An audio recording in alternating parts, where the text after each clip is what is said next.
He didn't pour me a drink or put a warm hand on my shoulder. That wasn't his way.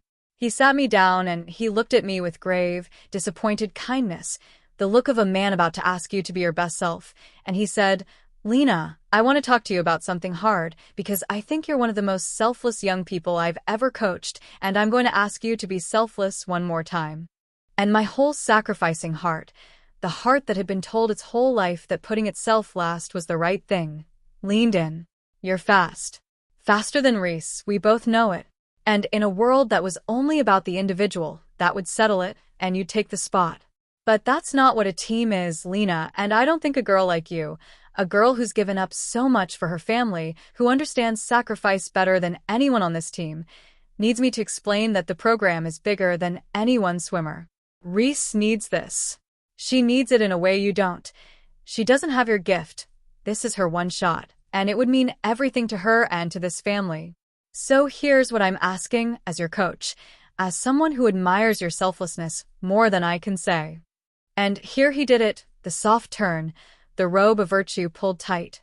"Throw the heat. Swim it slow, just enough. Take yourself out of the running so the spot goes to Reese. Be a team player. Take one for the team. Don't be the kind of swimmer who puts her own glory above the people around her. You, of all people, understand that it's not about you."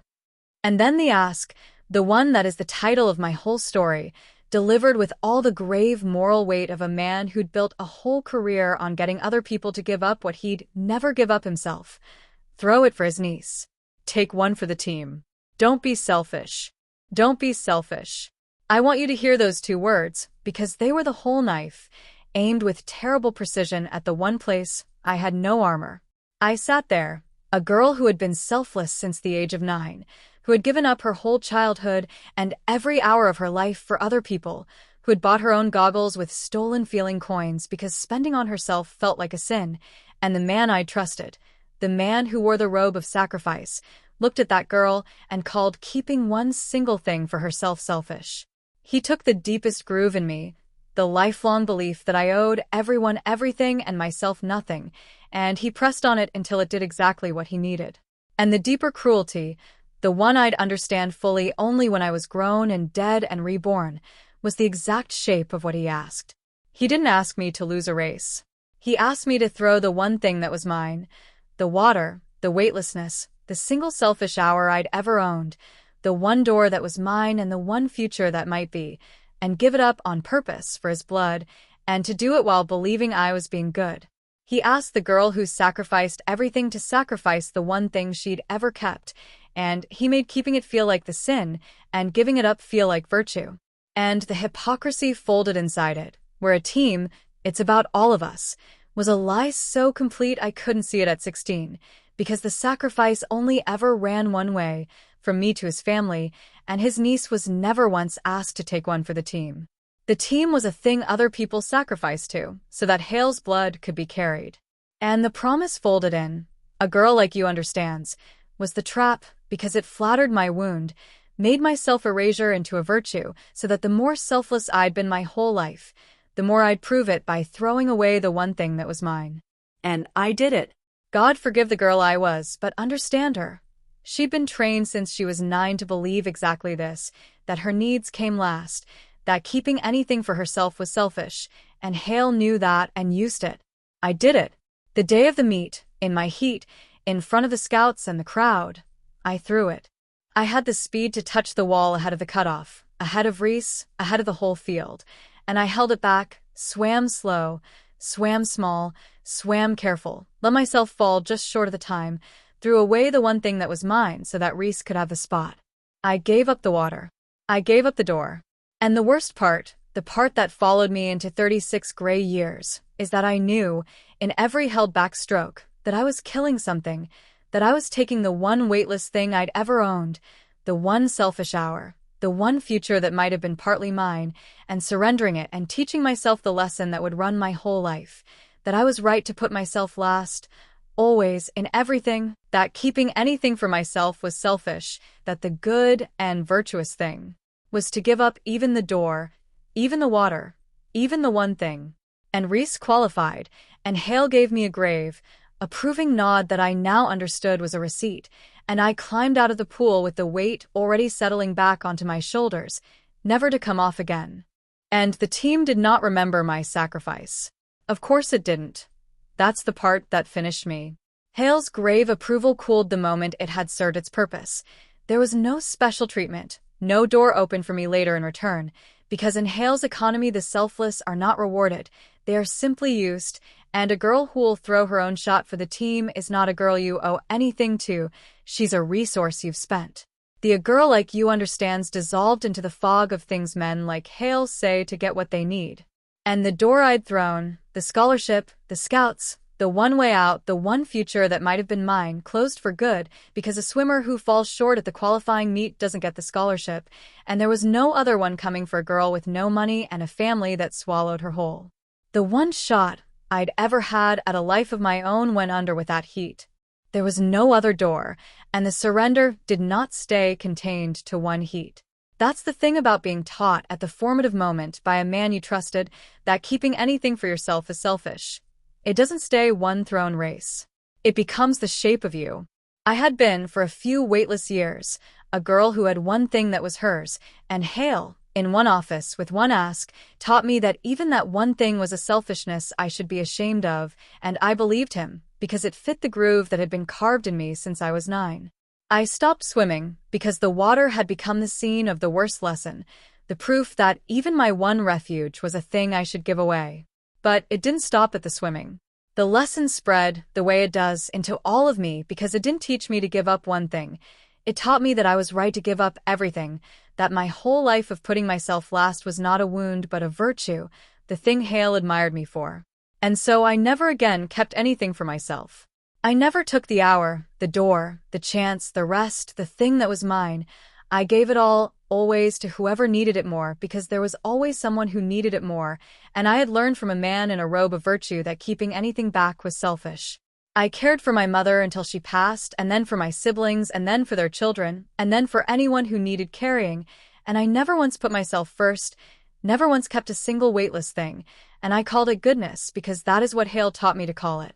The girl who'd found the one place the weight came off became a woman who never let the weight come off again, who carried everyone, always on dry land, and called the carrying her virtue.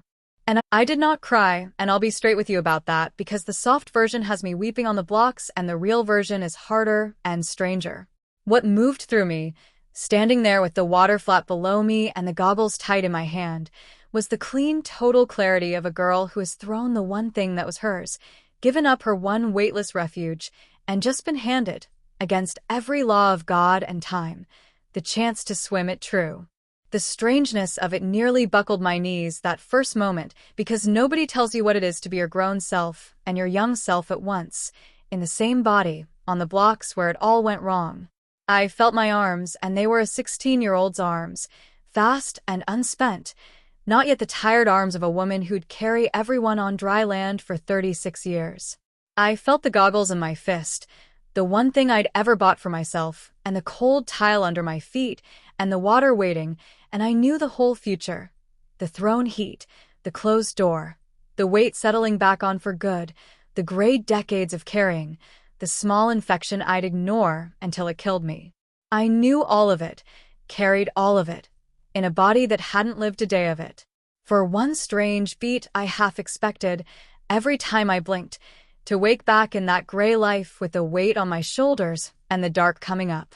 But the water was real and blue below me, and the goggles were real in my hand, and slowly the strangeness settled into the one hard certainty underneath, that this was not a dream and not a mercy I'd earned, just a window thrown open one more time, on the blocks, the water still mine, and that I was not going to spend it dazed. I had a heat to swim true. More than that, I had a refuge to take back, a door I'd nailed shut at 9 that didn't have to stay shut, and one chance to keep the one thing that was mine where I'd thrown it. And underneath the clarity, lower down, was something I'd almost forgotten was possible: lightness. Because I looked at the water, and I could feel it already, the weightlessness waiting, the place where the weight came off, the one thing that was mine after 36 years of carrying everyone on dry land and never once floating. I nearly dove in right there just to feel the weight lift, because I'd spent a whole gray life believing I wasn't allowed one thing, and now I was 16, and the water was below me again, weightless and silent and mine, ready to prove that I was allowed to keep something after all. Even if the door had been closed forever, I think I'd have wept just for that, for the water, for the weightlessness, for the one thing I'd surrendered and thought I'd given up for good. The revenge, whatever it became, was always going to run second to that. The first thing was that I had the water back. Everything else came from refusing, this time, to throw the one thing that was mine. The hours before the heat were strange and vivid, and the strangest part was all of them being alive and unwritten again. Hale, robed and grave, and not yet exposed. Reese, sweet and propped up and not yet short of the wall. The scouts in the stands with their clipboards, by cutting her slow true laps in the dawn lane. Eli on the next block, who believed in my speed, whom I'd lost in another life. I moved through that morning the way you'd walk the steps of the worst surrender you ever made, finding every place the first telling went wrong. I found Vi first, at the dawn pool, hauling herself out of the water with her soft, strong shoulders.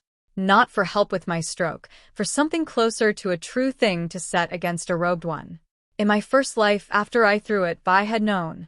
An old swimmer that wise, who'd watched me cut the water at dawn for years and knew exactly what my body could do, would have watched me swim slow in the one heat that mattered and known, a girl with my speed doesn't just fall short of her own times by accident. And something in old Vi had gone quiet and sad because she'd spent 50 years on the truth of the water and watched a girl give her one true thing away, and she could never prove it or undo it. So in my second life, I went to her and I said plain, someone wants me to throw my heat, to swim slow on purpose, so his niece gets the spot. And he says it would be selfish of me not to. And Vi looked at me, dripping, with those clear old eyes, the eyes of a woman who'd gotten into a cold pool before dawn for 50 years for no one but herself and never once apologized for it, and she was quiet a moment, and then she said the thing I carried into every lap for the rest of 2 lives. Listen to me, because I'll say it once, and then I'm getting my towel. The water carries everyone the same. That's the whole truth of it, and it's the best truth there is, because it's the one truth no one's love or name or family can buy off. The rich girl and the poor girl float exactly alike, and at the wall there's only the clock, and you touch it in your own time or you don't, and no uncle alive can make a slow girl fast. So you swim yours today, all of it, true, and you let the wall tell the truth the way the wall always does. And one more thing, because I've watched you give that whole pool away your whole life. A girl is allowed one thing. The water is yours, child. Keeping the one thing that's yours is not selfish. It's the only way you don't drown. I did not confront Hale, and people always ask why I didn't expose him the second I woke up knowing what he was. The answer runs underneath this whole story, because a confrontation was a scene, and a scene was a thing Hale would win without his robe ever slipping, because he held the program and the spots and the story and a sacrificing girl's whole future, and worse, because everyone believed in his virtue.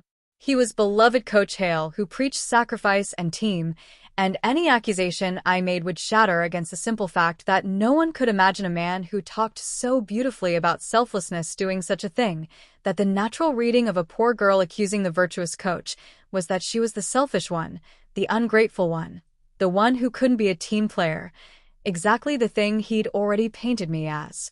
And they'd believe it, because believing him cost them nothing and cost them no part of the comfortable story they loved about a good man and his sacrificing team. The one move his robe had no answer to was a swimmer who simply, quietly, was no longer available to throw the one thing that was hers. So I gave him nothing to push against. I was the selfless girl he expected. And I watched Reese, because Reese was the propped-up niece at the center of it, and I needed to see her clear with my second life eyes. And here's what I saw.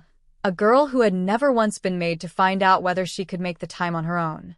Reese genuinely believed she belonged in those qualifying spots because the lanes had always been arranged and the path always cleared, and she'd mistaken the clearing for her own speed.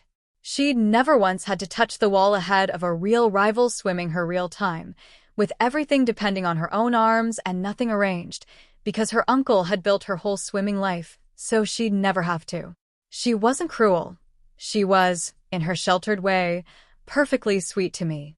She was just a girl whose uncle had cleared her path so completely that she'd never been allowed to discover she couldn't make the cutoff herself, and so she had no idea she'd come up short. Remember that. It's why her missing the wall by 4/10 wasn't just a slow swim.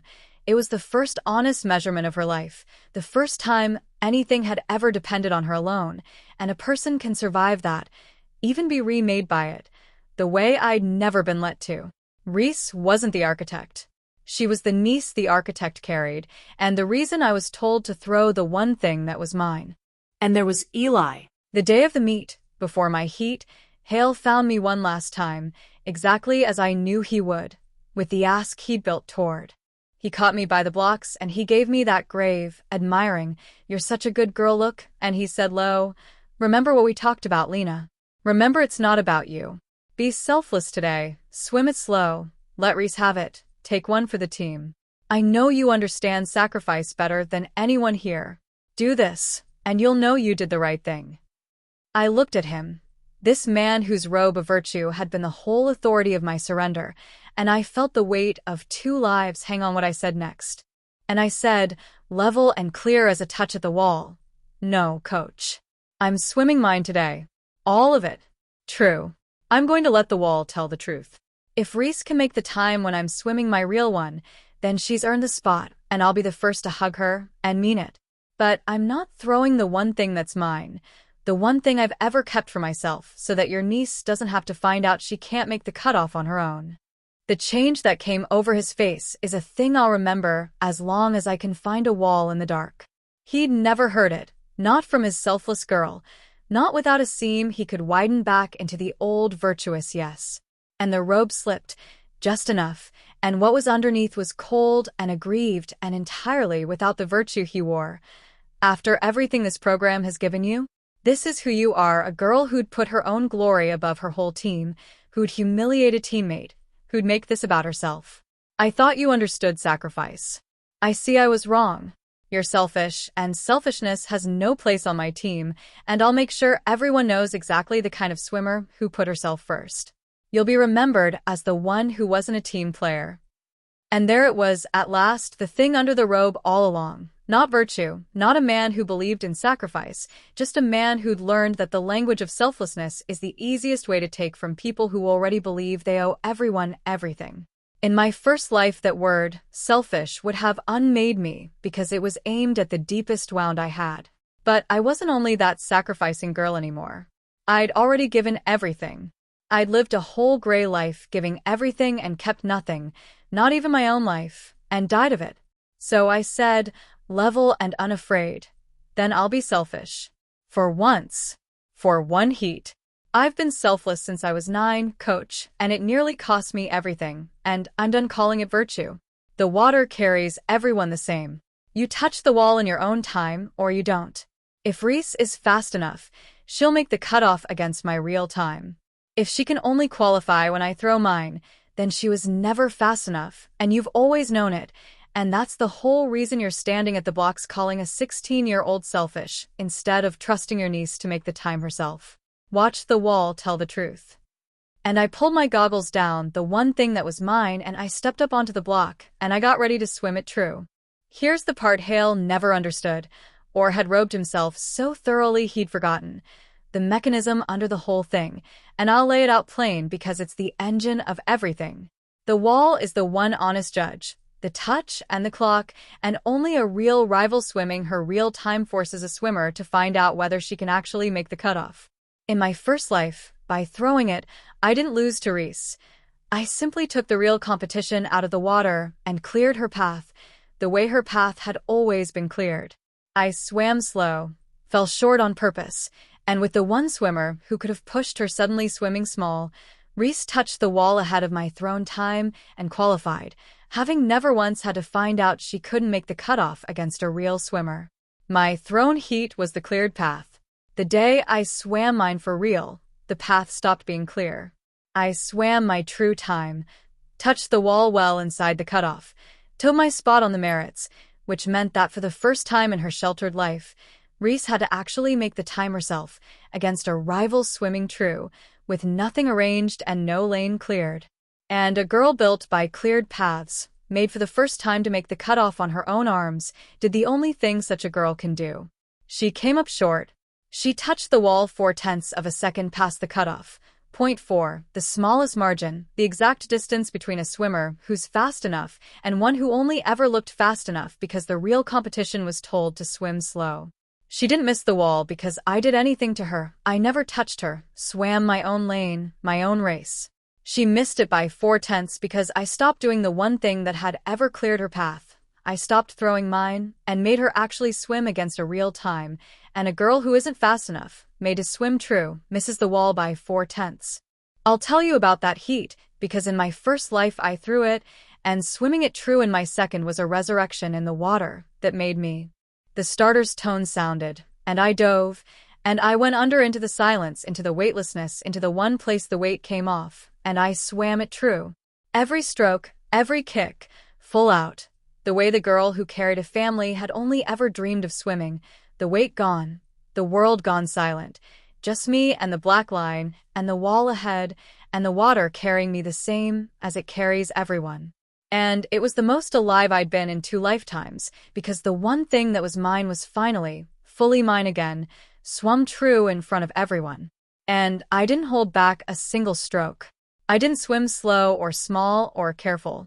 I swam the whole of what I had, all the speed the girl who'd never kept anything for herself had been keeping in her arms her whole life, and I touched the wall well inside the cutoff, and I knew, the way you know a true touch, that I'd qualified, that I'd taken the spot that was mine on the merits, in the one place no robe and no favor could clear.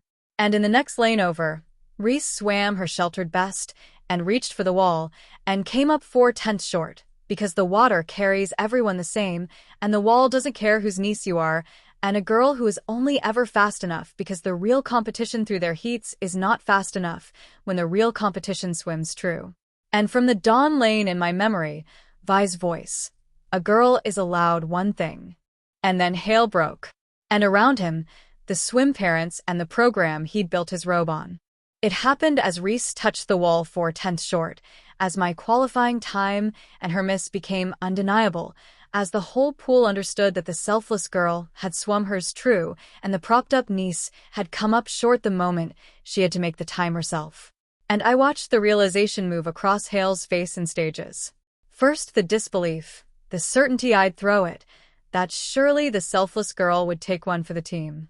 Then the dawning horror as I swam true and Reese reached for the wall and came up 4/10 short, as he understood I'd refused, that I'd swum mine. Then, slowly, the full collapse, the understanding that there was nothing to be done, that you cannot unswim a heat or untouch a wall, that his niece had just been measured honestly by the one judge no favor could reach, and found 4/10 short, and that there was no virtuous story he could tell over it. And then his face did the thing I'd waited 2 lifetimes to see. The robe came all the way off, the grave virtue and the beautiful talk of sacrifice all falling away, because he'd just understood that Reese's whole place in those spots, her whole qualifying career, had only ever existed in the space my thrown heats made, and the one time I refused to throw mine, the niece missed the wall by 4/10. He made a sound. Not loud. The small, stunned, terrible sound of a man discovering that there was, after all, one thing his program couldn't arrange and one wall his favors couldn't clear, a touch in true time, and that the selfless girl he'd told to throw it had used her one selfish heat to take the spot, in the open, where it couldn't be undone. I did not go to him. I want that on the record, because it's the heart of who I'd become. I didn't climb out and explain that Reese had missed the wall by exactly the margin of the one thing I'd refused, this time, to give away. I stood by the pool with my qualifying time on the board and Vi's words warm on my chest, and I let Hale break, because his breaking was not a thing I had to fix, and never had been. The only thing I'd done was swim my own race true and decline for one heat, to throw the one thing that was mine so his niece wouldn't have to find out she couldn't make the cutoff herself.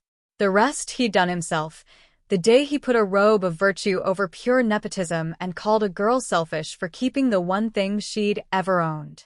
And then something happened that told me everything about what the cleared path had built. Reese came to me, dripping, by the lane ropes. Not gracious, Not at first.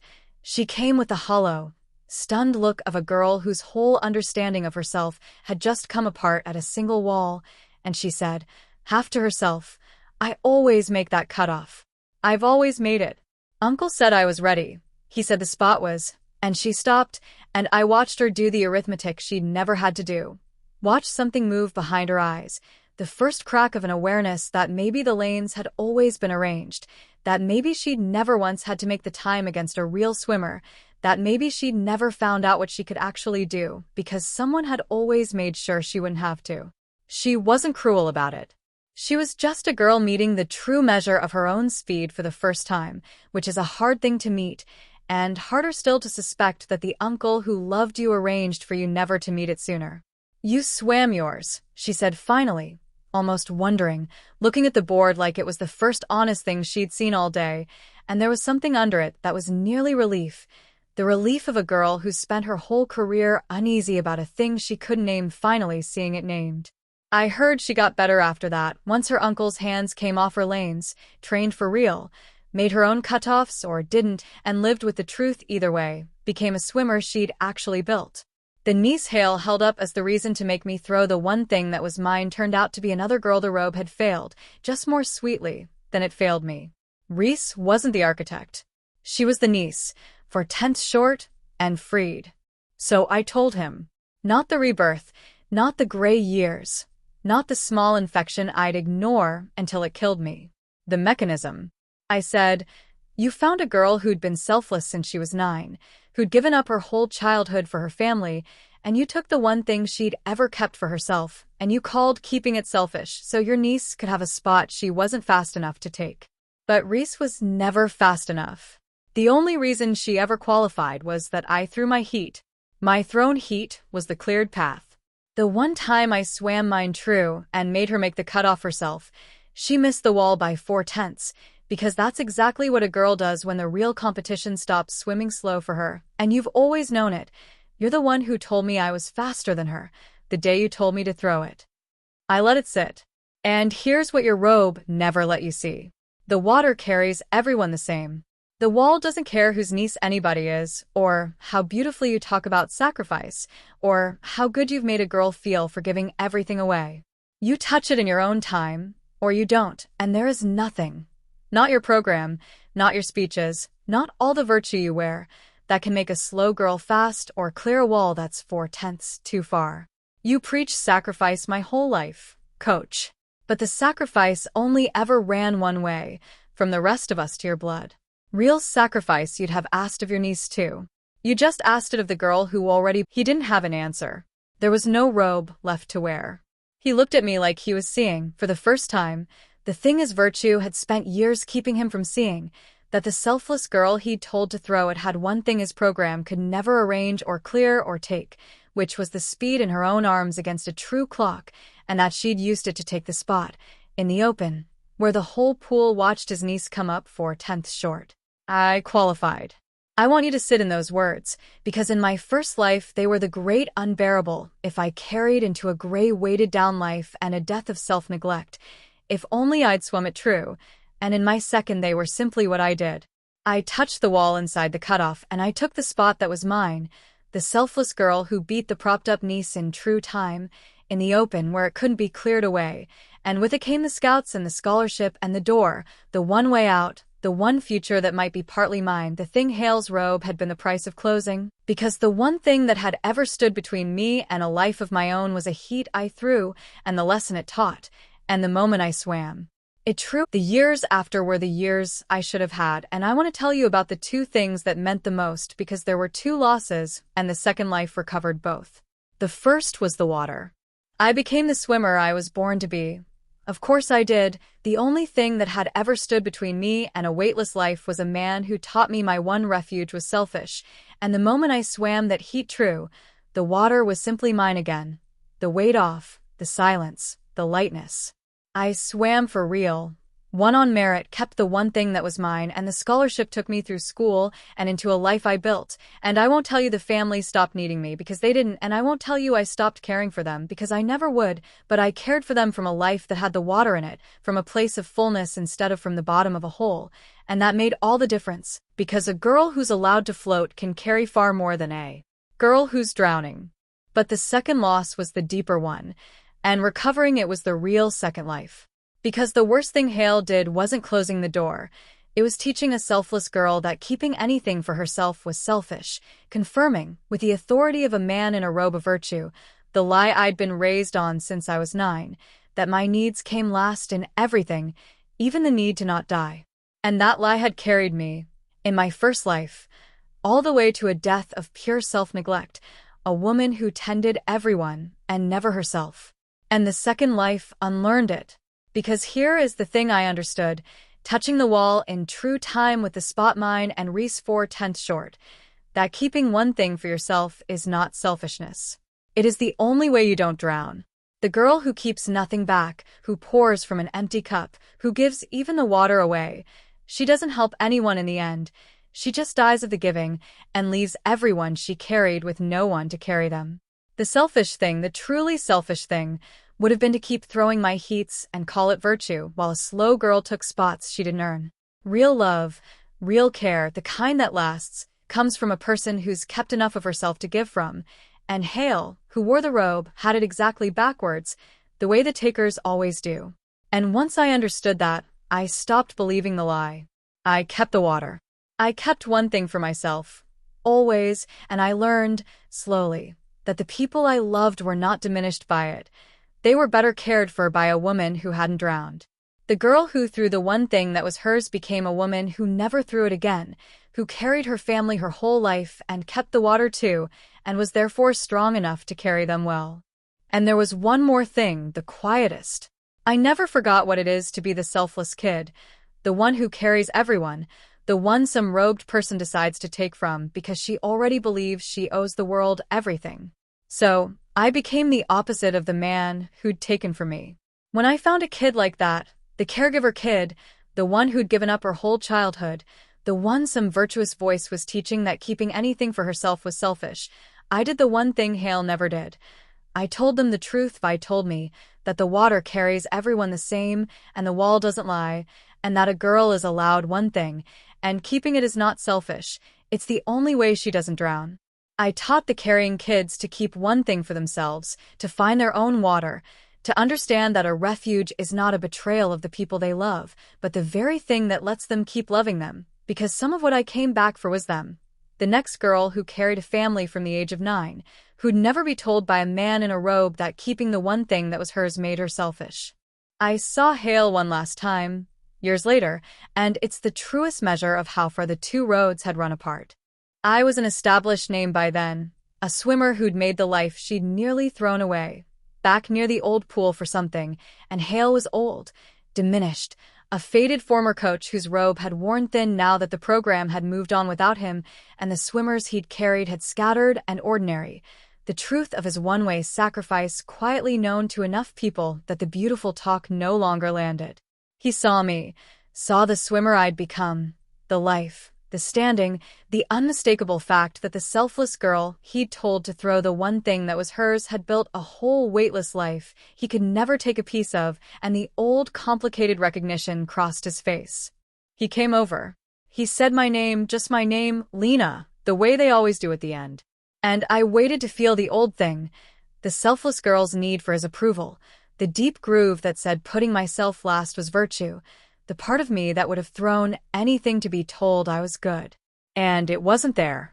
Where it had been was a clean, quiet space, because the need had finally, fully died, not in bitterness, but in completion, the way a hunger ends when you finally, at last, let yourself be fed, which in my case was the simple fact of having kept the one thing that was mine, and discovered the world didn't end, and that I could love and carry and give from a full life instead of an empty one. He tried to talk.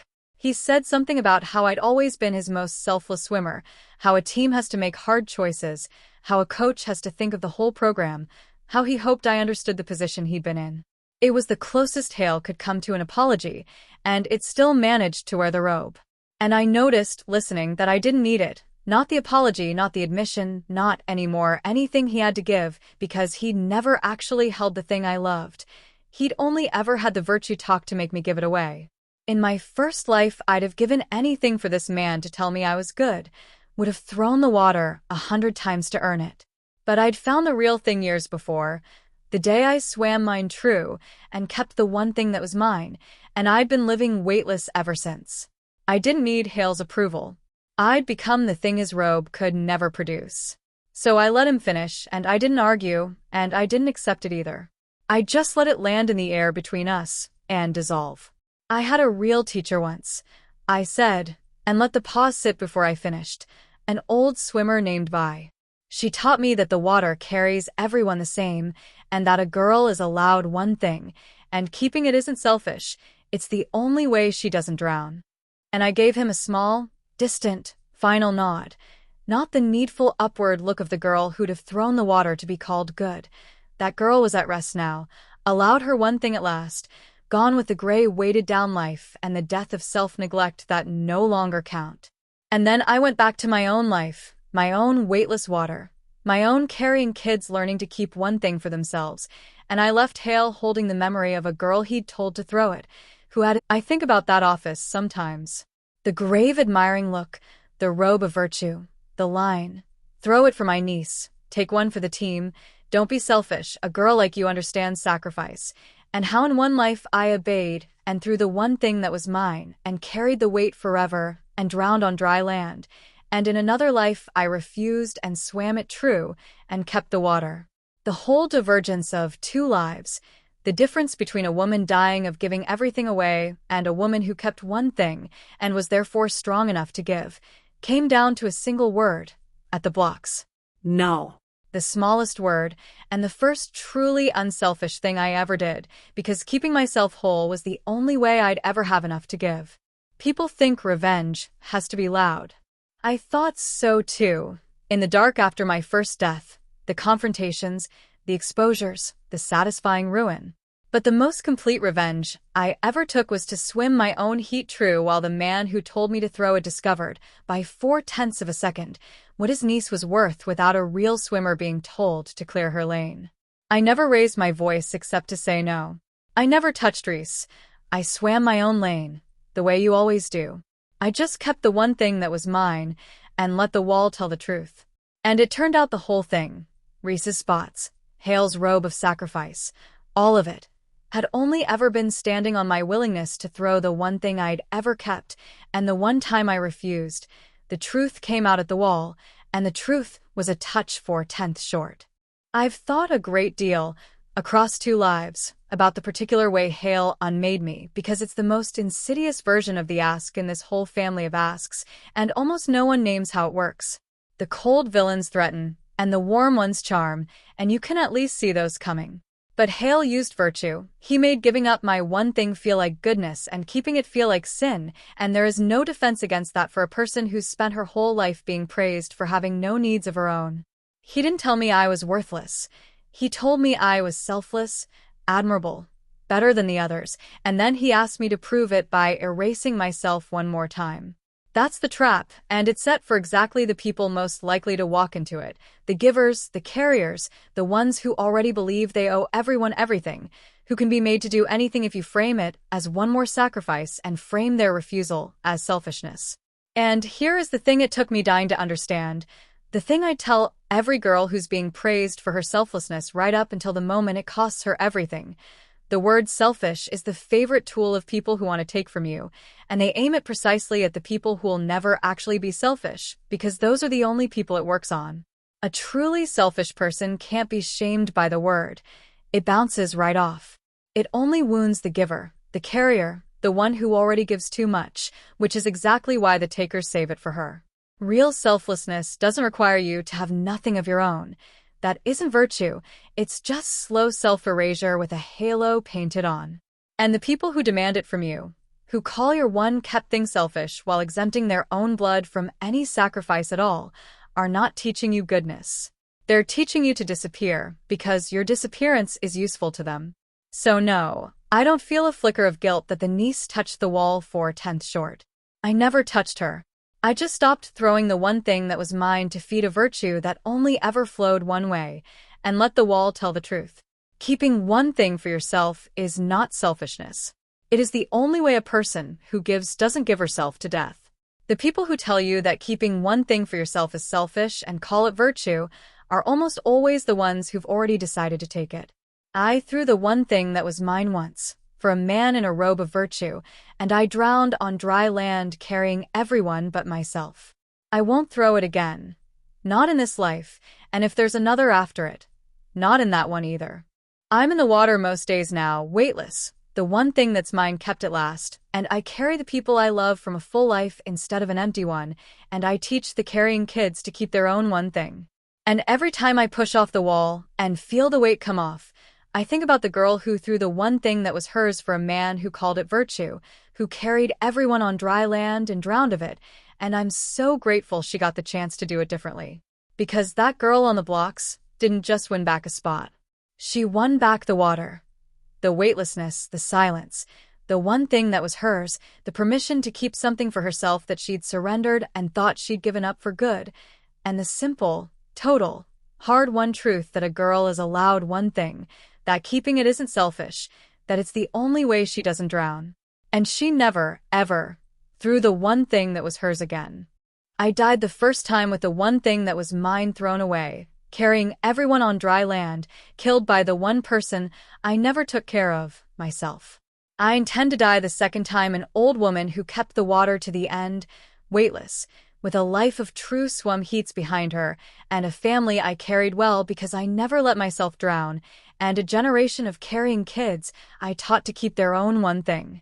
And if the weight comes for me again at the end, some last thing I cannot put down, let it find me having kept the water, having floated, having understood at last that a girl is allowed one thing. All the way down. Same water, both ends of two lives, and only one of them thrown away. The first time it was the phantom of everything I surrendered, the one thing that was mine, given away at a robed man's grave and virtuous word, and then dry land where I drowned under the weight. This time it's the real thing, everything I kept, the heat swum true and the wall telling the truth and the weight lifting, mine in the open for good. And the only thing that ever stood between the two was a single word, at the blocks, said level and unafraid to the man who told me that keeping the one thing that was mine was selfish. No. One word, and the weight came off, and it stayed off, and I learned the only lesson that ever mattered, that you cannot carry anyone if you've let yourself drown.